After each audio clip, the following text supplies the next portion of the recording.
Assalamualaikum warahmatullahi wabarakatuh. Pada video kali ini kita akan membahas tentang farmakologi obat-obat pada sistem saraf otonom. Jadi di video sebelumnya kita sudah membahas tentang farmakologi obat-obat pada sistem saraf pusat. Kali ini kita akan membahas farmakologi obat-obat pada sistem saraf otonom. Oke, jadi ini adalah tujuan pembelajaran kita. Setelah mengikuti perkuliahan ini, mahasiswa diharapkan dapat memahami mekanisme dan golongan obat yang bekerja pada sistem saraf otonom. Ini adalah outline yang akan kita bahas. Yang pertama ada pendahuluan, kemudian sistem saraf otonom, kemudian yang ketiga ada neurotransmitter pada sistem saraf otonom. Yang keempat ada agonis kolinergik, kemudian antagonis kolinergik. Selanjutnya ada agonis adrenergik, antagonis adrenergik, dan yang terakhir adalah kesimpulan. Nah, untuk yang pertama, pendahuluan. Jadi ini adalah gambaran sistem saraf pusat pada manusia.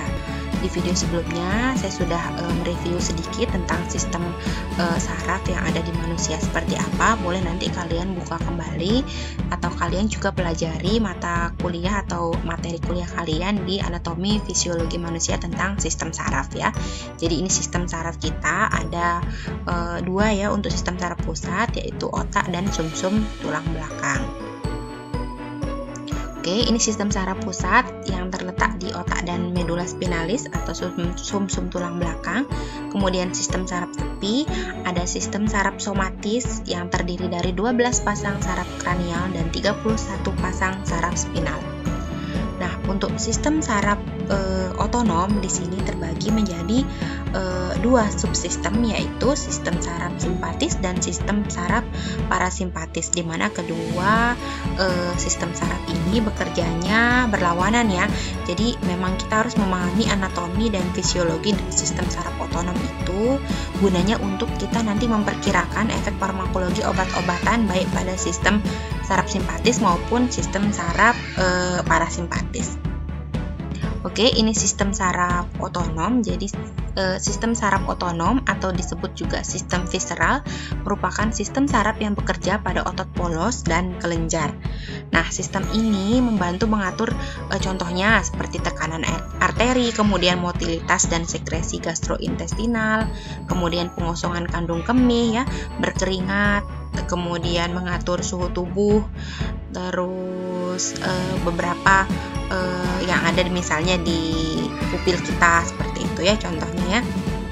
Nah, jadi fungsi sistem saraf otonom di sini yang pertama, ternyata sistem saraf otonom dia itu bertanggung jawab terhadap pemeliharaan kondisi internal tubuh kita. Kemudian yang kedua, dia juga mempertahankan keadaan tubuh dalam kondisi terkontrol tanpa pengendalian secara sadar, atau kadang disebut dengan mempertahankan keadaan atau sistem homeostasis di tubuh kita ya. Jadi sistem homeostasis ini adalah sistem atau suatu proses normal yang terjadi di dalam tubuh kita itu ternyata dibantu prosesnya oleh sistem saraf otonom. Ini contohnya ya, pengaturan atau regulasi pada sistem kardiovaskular. Jelas ya, karena kan kita tidak bisa mengatur, kita tidak sadar juga.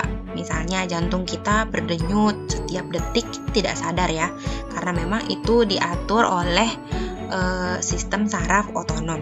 Kemudian contohnya monitoring kelenjar-kelenjar di tubuh kita, di mana kelenjar-kelenjar di tubuh kita ini kan mensekresikan hormon ya. Kita tidak bisa mengatur hormon itu mau disekresikan atau tidak, kita tidak bisa mengatur karena memang itu diatur oleh sistem saraf otonom.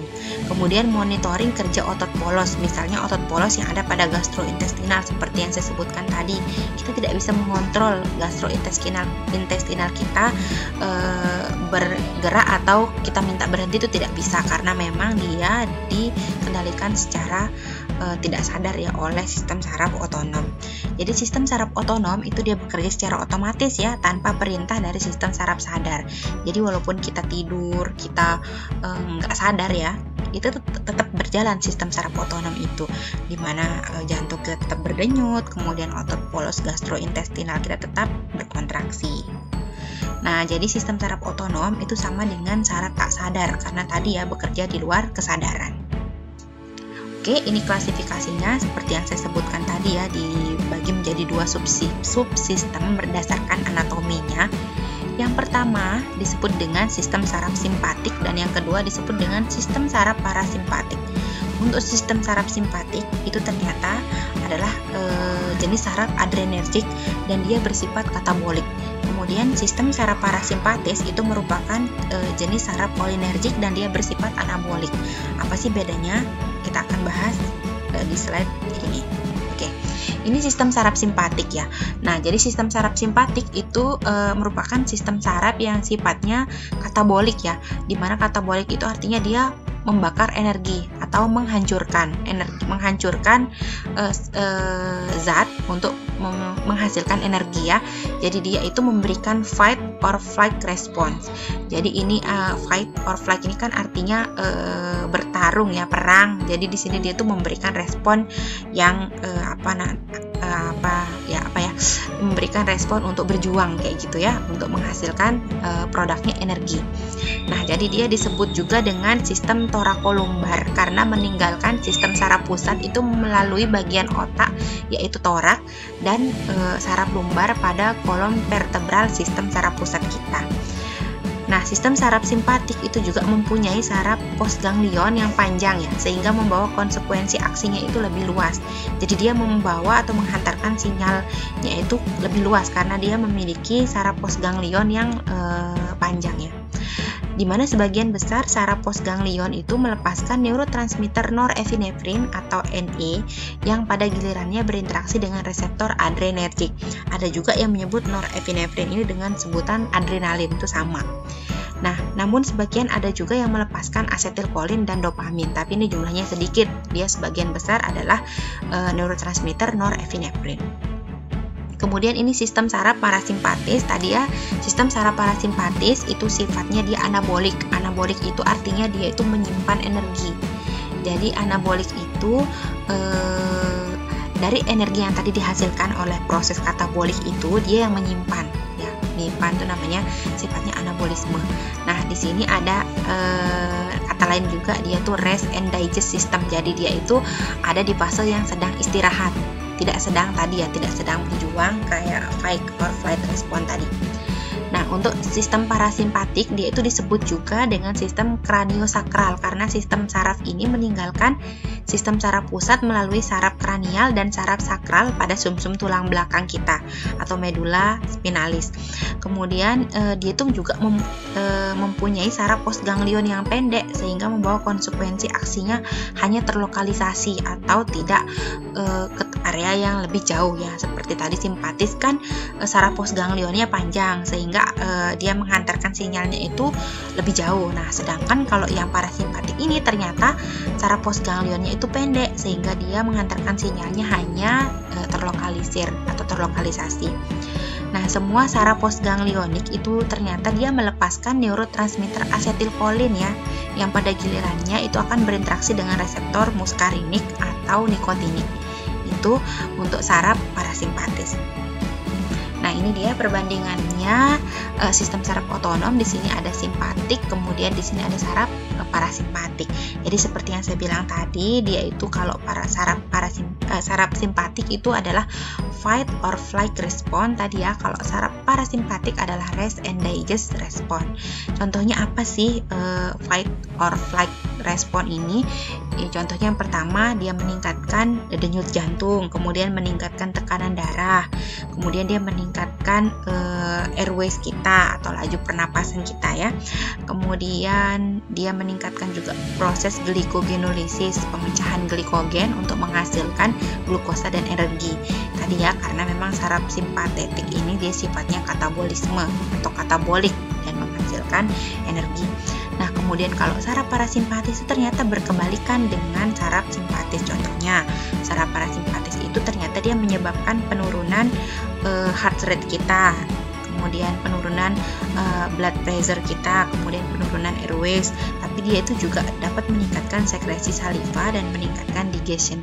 Digestion ini adalah kerja dari sistem gastrointestinal kita. Dan sekresi salivanya itu juga ketika meningkat itu ada pengaruh dari sistem parasimpatik, sistem saraf parasimpatik. Oke, ini ya gambaran lebih jelasnya.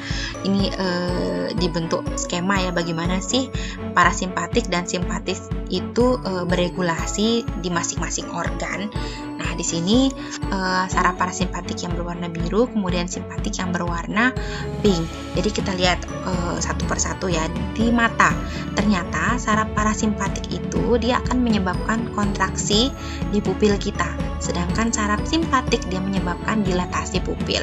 Kemudian di kelenjar saliva tadi ya, untuk saraf parasimpatik ternyata dia menstimulasi pengeluaran dari saliva kita, dan untuk saraf simpatik dia menghambat dari pengeluaran saliva. Nah, kalau di jantung ternyata tadi parasimpatik itu akan menyebabkan slow heartbeat ya. Slow heartbeat artinya adalah penurunan dari denyut jantung. Nah, kalau untuk yang saraf simpatik ternyata dia meningkatkan heartbeat kita.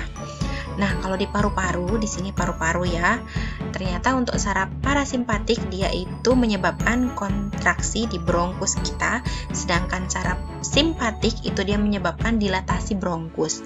Untuk di stomach atau di lambung kita, saraf parasimpatis dia itu menstimulasi digestion. Digestion itu mencerna, proses pencernaan ya, sedangkan kalau di saraf simpatik dia itu ternyata menghambat proses digestion. Di liver, sekarang kita lihat ya, di liver atau di hepar ternyata dia dapat untuk yang parasimpatis dia dapat merilis keluarnya bile itu ya. Bile itu semacam zat yang dikeluarkan oleh hati kita, bilirubin ya. Kemudian kalau simpatis yang ada di liver dia ternyata bekerjanya dengan cara menstimulasi rilisnya glukosa yang ada di hati. Glukosanya untuk apa? Glukosanya untuk nanti metabolisme sehingga menghasilkan energi, karena kan tadi ya saraf simpatik itu ternyata dia menghasilkan energi. Kemudian di usus kita ternyata saraf parasimpatik itu bekerja dengan cara menstimulasi gerakan peristaltik dan sekresi yang ada di usus. Sedangkan kalau di saraf simpatik dia itu menghambat proses peristaltik dan sekresi yang ada di usus. Jadi peristaltik itu adalah gerak usus kita, gerakan usus kita ya, gerakan normal usus kita. Kemudian di bladder itu kandung kemih. Untuk saraf parasimpatik ternyata dia dapat menyebabkan kontraksi di bladder kita, sedangkan saraf simpatik dia menyebabkan relaksasi di kandung kemih atau bladder kita. Oke, untuk bahasan selanjutnya adalah neurotransmitter pada sistem saraf otonom. Jadi pada pembahasan sistem saraf pusat di video sebelumnya kita sudah membahas sedikit ya tentang neurotransmitter, di mana neurotransmitter itu adalah suatu senyawa yang dihasilkan oleh ujung saraf untuk memberikan sinyal menuju sel lainnya. Di mana neurotransmitter itu berada di ujung saraf, yaitu preganglion maupun postganglion, di mana sel saraf itu harus dapat membuat, mengakumulasi dan menginaktivasi dari neurotransmitter tersebut ya. Jadi neurotransmitter itu harus bisa dibuat, kemudian dari hasil pembuatannya itu dia harus bisa dikumpulkan atau diakumulasikan, kemudian dia juga harus bisa diinaktivasi. Nah, jadi neurotransmitter itu dilepaskan pada saat terjadi stimulasi pada sistem saraf ya. Untuk neurotransmitter yang berperan di sistem saraf otonom itu secara umum adalah dua jenis neurotransmitter ini ya, yaitu asetilkolin dan norepinefrin, di mana asetilkolin ini bekerja pada sistem saraf parasimpatis dan norepinefrin ini akan bekerja pada sistem saraf simpatis. Oke, jadi ini kita akan mengulas sedikit tentang asetilkolin. Jadi asetilkolin itu ternyata disintesis dari disintesis dari asetil koenzim A dan kolin, di mana yang membantu sintesis tersebut atau dikatalisis oleh enzim yang disebut dengan kolin asetil transferase atau CAT ya. Jadi dari asetil koenzim A dengan kolin itu akan dikatalisis oleh enzim CAT atau kolin asetil transferase, sehingga dia akan menghasilkan asetilkolin dan koenzim A. Nah, nanti asetilkolin ini akan dirilis menuju ke postganglion ya. Di sini asetilkolinnya dirilis, ternyata setelah dirilis asetilkolinnya ini akan didegradasi, akan diinaktivasi oleh enzim yang disebut dengan asetilkolinesterase enzim. Ya, di sini hasil dari degradasinya itu akan membentuk kolin dan asetat. Di mana kolin ini juga akan melalui proses yang namanya reuptake atau diambil kembali menuju ke bagian preganglion ya, sedangkan asetat ini akan dibuang ya. Begini terus siklus dari asetilkolin. Begitu juga dengan siklus dari norepinefrin. Jadi norepinefrin itu disintesis melalui jalur tirosin, dopa, dopamin, norepinefrin, lalu kemudian epinefrin. Di mana aksi norepinefrin itu diinaktivasi oleh reuptake menuju ke sel saraf otonom. Ya. Dapat juga norepinefrin tersebut diinaktivasi oleh enzim dalam hati dan otak. Contohnya adalah katekol ometil transferase atau COMT dan monoamin oksidase atau MAO.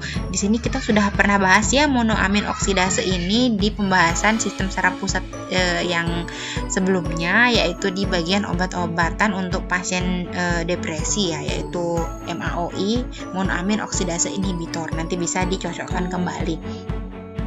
Nah, jadi rate limiting step pada jalur pembentukan norepinefrin atau adrenalin itu adalah pada konversi tirosin menjadi dopa oleh enzim beta hidroksilase. Sekarang kita lihat jalurnya seperti apa ini ya.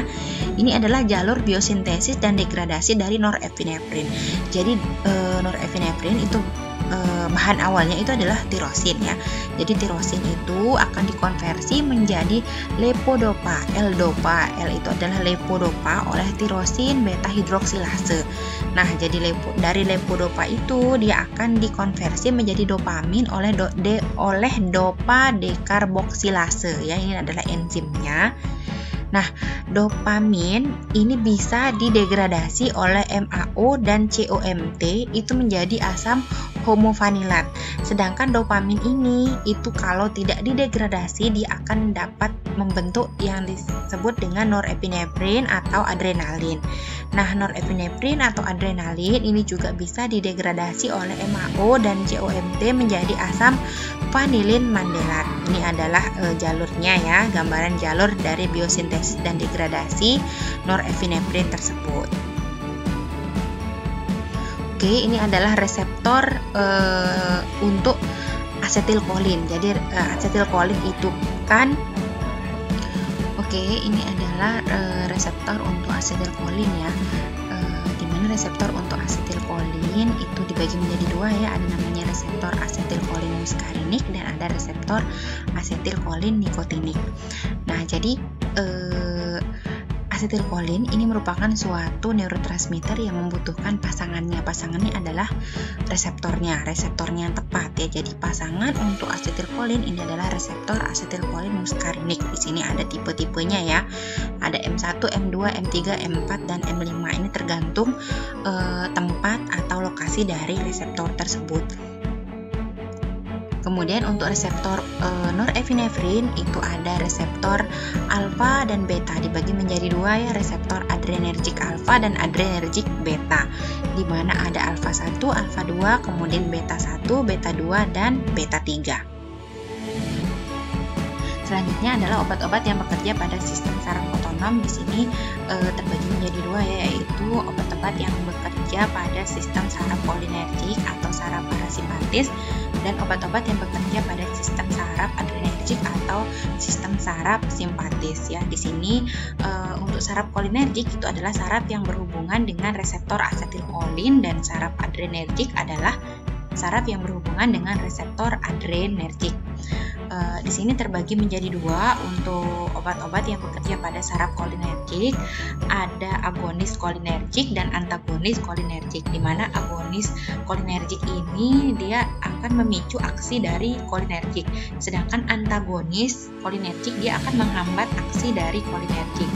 Nah, untuk agonis adrenergik dia akan memicu aksi adrenergik dan antagonis dia akan menghambat aksi adrenergik. Oke, di sini reseptor untuk untuk asetilkolin di sini ada dua ya, yaitu reseptor asetilkolin muskarinik dan nikotinik.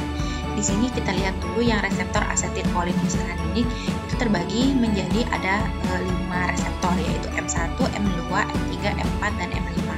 Nah, untuk M1 itu terdapat di korteks dan hipokampus ya. Jadi kalau korteks ini adalah permukaan luar dari cerebrum atau otak besar kita. Kemudian hipokampus ini adalah bagian dari otak depan, pada tepatnya itu di lobus temporal medial yang memang memiliki sistem limbik. Nah, untuk M2 itu ada di jantung dan CNS, yaitu Central Nervous System atau sistem saraf pusat. Kemudian M3 ada di kelenjar eksokrin. Kelenjar eksokrin itu adalah kelenjar yang mengeluarkan produk berupa suatu saluran ya untuk menuju ke kelenjar eksokrin itu adalah kelenjar yang mengeluarkan produknya melalui suatu saluran menuju ke permukaan tubuh atau jaringan yang lain yang ada di bagian tubuh. Contohnya misalnya kelenjar air liur, kemudian kelenjar keringat, itu disebut dengan kelenjar eksokrin. Selain itu, M3 juga terdapat di saluran cerna dan di otot polos bronkus. Nah, untuk M4 itu ada di neostriatum. Neostriatum itu adalah struktur terbesar dari basal ganglia ya. Nah, kalau untuk M3 itu ada di substantia nigra. Jadi substantia nigra itu adalah basal ganglia juga, sama seperti neostriatum yang terletak di otak tengah yang memainkan peran penting dalam gerakan. Untuk reseptor asetilkolin nikotinik itu terdapat pada neuromuscular junction. Jadi neuromuscular junction itu adalah daerah pertemuan atau sinap antara membran sel saraf dengan membran otot.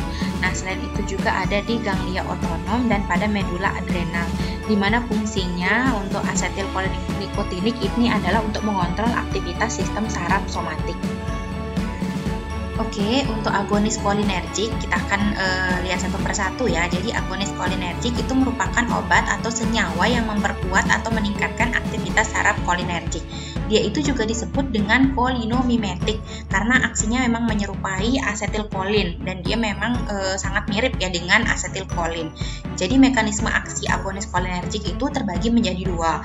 Ada aksi kolinergik langsung dan aksi kolinergik tidak langsung. Maksudnya untuk aksi kolinergik langsung di sini adalah senyawa tersebut atau agonis kolinergik tersebut itu langsung berikatan dengan reseptor kolinergik. Jadi reseptornya itu mengenali agonis kolinergik itu sama dengan kolinergik sehingga dia langsung saja berikatan dengan reseptornya. Nah, untuk yang aksi kolinergik tidak langsung, dia bekerja dengan cara meningkatkan akumulasi asetilkolin. Jadi dia caranya adalah dengan menghambat reaktif dari menghambat degradasi dari asetilkolin sehingga jumlah atau akumulasi asetilkolinnya akan bertambah ya, akan semakin banyak. Oke, ini contoh agonis kolinergik langsung itu secara umum dibagi menjadi dua ya, ada golongan ester dan golongan alkaloid. Nah, untuk yang golongan ester dia strukturnya mirip dengan struktur asetilkolin.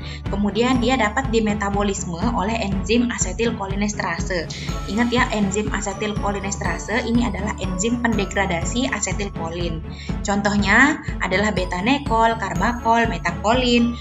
Kemudian golongan yang kedua itu adalah golongan alkaloid. Nah, di sini memang dia diisolasi dan berasal dari tanaman.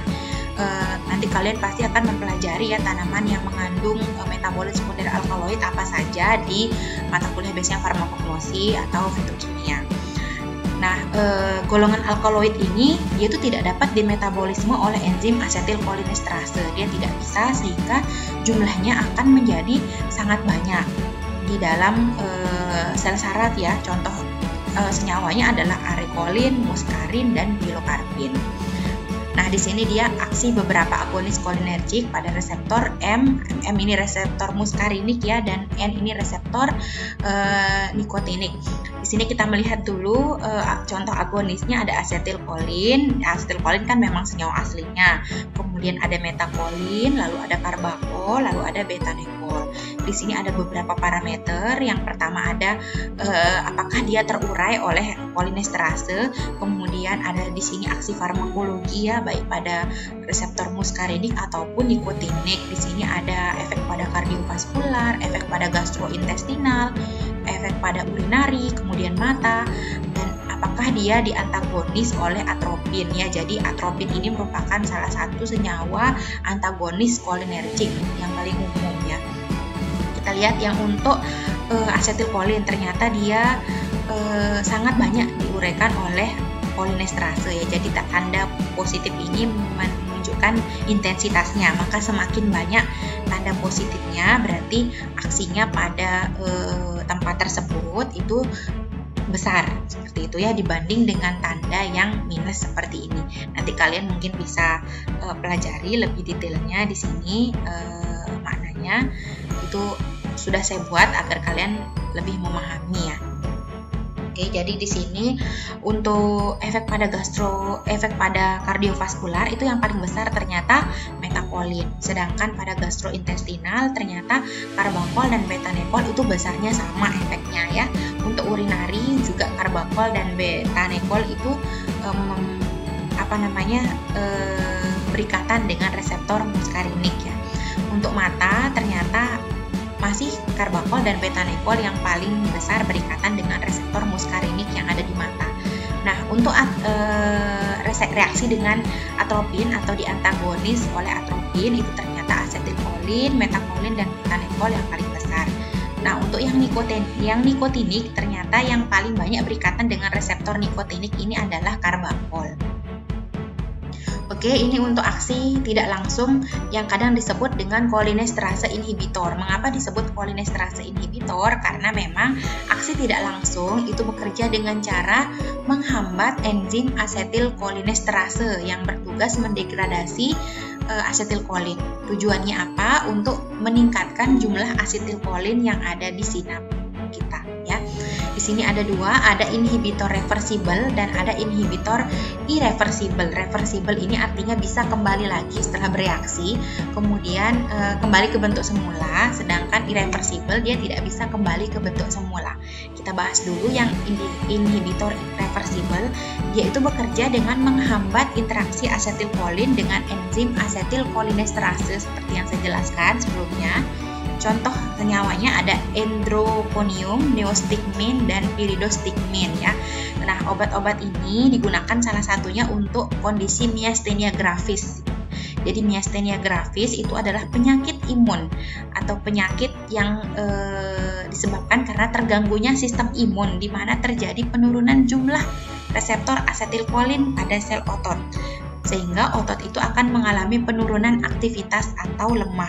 Karena reseptor asetilkolin jumlahnya menurun, itu salah satu cara yang ditempuh itu adalah dengan menghambat enzim asetilkolinesterase dengan harapan jumlah asetilkolin yang berikatan di reseptornya akan semakin banyak. Oke, untuk inhibitor yang irreversible dia bekerja dengan memfosforilasi enzim sehingga enzimnya itu terinaktivasi. Jadi enzim si asetilkolinesterase itu jadi tidak aktif ketika difosforilasi. Contoh senyawanya adalah di isoprofil fluorofosfat, kemudian isofluorofosfat dan malathion ya. Nah, jadi untuk inhibitor irreversible ini tidak digunakan pada manusia ya, karena efeknya dapat menyebabkan keracunan organofosfat pada manusia. Sekarang kita lihat ya, keracunan organofosfat itu adalah kelebihan asetilkolin pada celah sinap. Jadi tidak boleh ya kelebihan asetilkolin pada celah sinap. Jadi asetilkolin itu kalau tidak ada di presinap harus ada di postsinap. Tidak boleh ada di celah sinap dalam jumlah yang berlebihan. Nah, salah satu pengatasannya itu yang pertama di sini dengan cara menghidrolisis kompleks enzim kolinesterase inhibitor irreversible tadi, sehingga enzim kolinesterase bisa bekerja kembali dengan normal ya.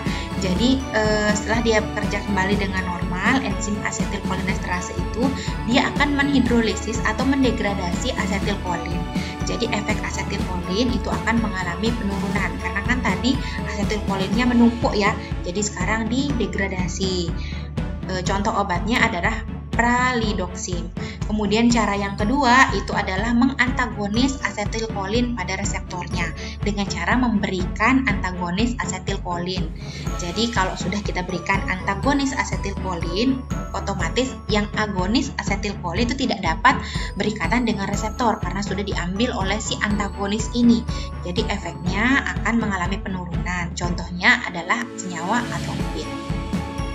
Oke, ini antagonis kolinergik. Oke, jadi antagonis kolinergik itu adalah obat atau senyawa yang mengantagonis atau mengurangi efek asetilkolin atau aktivitas saraf kolinergik.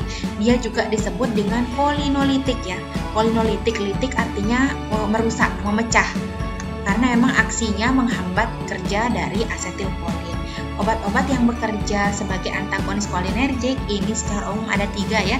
Yang pertama ada antagonis muskarinik, yang kedua ada ganglion blocker, kemudian ada neuromuskular blocker, di mana ganglion blocker dan neuromuskular blocker ini juga bekerja pada reseptor nikotinik. Sekarang kita lihat, nah ini dia antagonis kolinergik. Yang pertama tadi antagonis muskarinik ya, dia bekerja dengan cara mengeblok reseptor asetilkolin muskarinik. Jadi emang efeknya itu tergantung letak reseptor yang dia blok. Kalian ingat ya tadi ada M1 sampai M5. Jadi efeknya tergantung dari reseptor yang dia blok. Contohnya di sini alkaloid atropin, skopolamin, ternyata dia berefek sebagai antitremor, antiemetik, midriasis. Kemudian ada pirenzepin, telenzepin, dia berefek untuk menghambat sekresi dari gastrik atau asam lambung. Kemudian yang ketiga ada ipratropium. Ternyata dia bekerja pada otot bronkus kita untuk menghambat terjadinya kontraksi di bronkus. Sehingga dia disebut dengan bronkodilatasi. Dia menyebabkan bronkus kita terdilatasi atau melebar ya. Kemudian nanti yang kedua itu adalah ganglion blocker. Dia mengeblok aksi asetilkolin pada reseptor nikotinik di semua ganglia otonom ya. Namun dia jarang digunakan karena memang efek sampingnya yang terlalu besar. Contohnya hexametonium, pentolinium, trimetapan. Ini sebagai antihipertensi dahulunya, tapi sekarang sudah tidak digunakan lagi karena memiliki efek samping yang besar. Kemudian contoh agonis kolinergik yang ketiga itu adalah neuromuskular blocker. Dia bekerja dengan mengeblok interaksi asetilkolin pada reseptor nikotinik di sel otot yang spesifik ya adalah sel otot ya.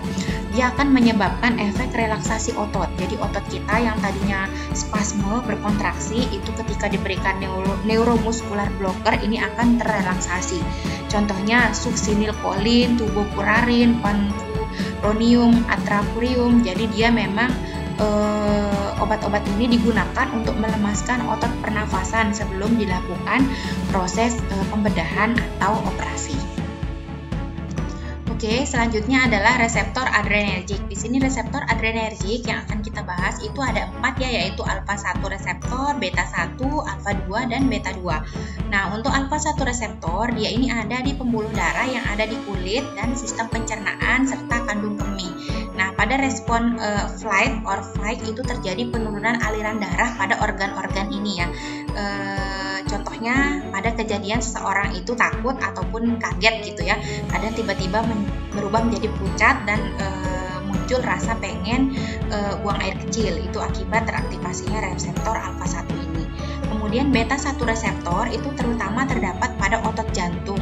Dia efeknya ketika teraktivasi itu akan meningkatkan kekuatan dan frekuensi denyut jantung dan menyebabkan vasokonstriksi pada pembuluh darah yang menuju ke jantung. Untuk alfa 2 reseptor, dia itu terdapat pada ujung saraf presinap dan dia bersifat autoreseptor. Untuk beta 2 reseptor, dia itu ada di bronkus, kemudian arteriol pada otot rangka dan otot poros. Dia efeknya itu menyebabkan relaksasi bronkus. Jadi ketika beta 2 reseptor ini teraktivasi, dia akan menyebabkan relaksasi dari bronkus kita. Ini biasa digunakan pada orang-orang dengan asma ya, karena dia butuh relaksan untuk bronkusnya, karena kan asma itu kondisinya bronkusnya itu kontraksi, jadi dia membutuhkan relaksasi. Nah, ini untuk agonis adrenergik. Jadi agonis adrenergik itu adalah obat atau senyawa yang mempunyai aksi menyerupai epinefrin, yaitu dia bekerja dengan cara menstimulasi reseptor adrenergik atau menstimulasi saraf adrenergik. dia juga disebut dengan adrenomimetik atau simpatomimetik. Ingat ya, kalau mimetik itu berarti dia agonis, kalau litik itu berarti dia antagonis. Jadi aksi sistem saraf simpatik itu meliputi dua tipe reseptor adrenergik tadi ya, yaitu reseptor alfa dan beta adrenergik. Ini contoh obatnya, ada norepinefrin dan epinefrin, atau kadang di pasaran juga disebut dengan adrenalin ya. Nah, pada alfa 1 reseptor itu contoh obatnya adalah phenylephrine, karena tadi dia berada di di pembuluh darah yang ada di sistem pencernaan, kemudian di pernafasan juga ada pernafasan di bagian atas. Di sini contohnya adalah phenylephrine, jadi dia berefek sebagai vasokonstriksi. Vasokonstriksi tadi kan menyebabkan kontraksi pada pembuluh darah yang ada di pernafasan bagian atas, yaitu di hidung, sehingga dia berefek untuk nasal dekongestan. Nasal dekongestan ini adalah obat yang memang mendilatasi pembuluh darah yang ada di hidung kita. Biasanya kan ketika orang mengalami flu itu kan mampet ya hidungnya. Nah, jadi dia membutuhkan obat yang disebut dengan dekongestan untuk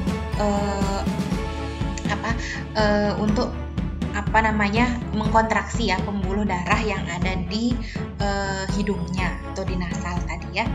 Kemudian pada alfa 2 reseptor itu contohnya adalah klonidin. Jadi klonidin ini bekerja dengan cara memblok pelepasan norepinefrin dari ujung sinaptik. Jadi dia akan menurunkan tekanan darah. Tadi ya, karena alfa 2 reseptor ini adalah autoreseptor, jadi dia bisa agonis dan antagonis. Kemudian beta 2 reseptor itu contohnya adalah terbutalin. Terbutalin ya, dia efeknya akan menyebabkan bronkodilатasi, karena tadi ya beta 2 reseptor yang ini dia bekerja pada bronkus menyebabkan relaksasi dari bronkus, jadi disebut dengan bronkodilатasi. Nah, ini efeknya berbeda tergantung dari spesifisitas reseptor dan target organnya masing-masing. Nah, ini ya selektivitas relatif agonis adrenergik. Di sini ada agonis alfa dan di sini ada agonis beta. Untuk nama obatnya di sini yang contohnya ada phenylephrine dan methoxamine, dia selektivitasnya di alfa 1. Kemudian epinefrin, norepinefrin, dia bisa di alfa 1 dan alfa 2. Kemudian klonidin, metil norepinefrin, dia di alfa 2. Kemudian di agonis beta, di sini ada norepinefrin dan dobutamin, dia di beta 1 ya. Untuk isoproterenol, kemudian epinefrin, dia di beta 1 dan beta 2. Kemudian untuk fenoterol, salbutamol, terbutalin, metaproterenol, dia di beta 2 selektif ya.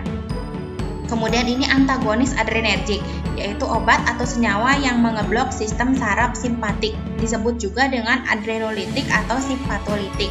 Mekanismenya, dia bekerja dengan cara menurunkan rangsangan simpatetik dari otak, kemudian mengeblok reseptor adrenergik.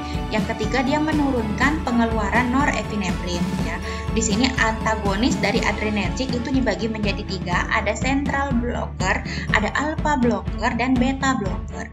Nah, untuk yang central blocker itu dia disebut juga dengan pengeblok sistem saraf pusat karena dia menurunkan aktivitas sel saraf simpatis.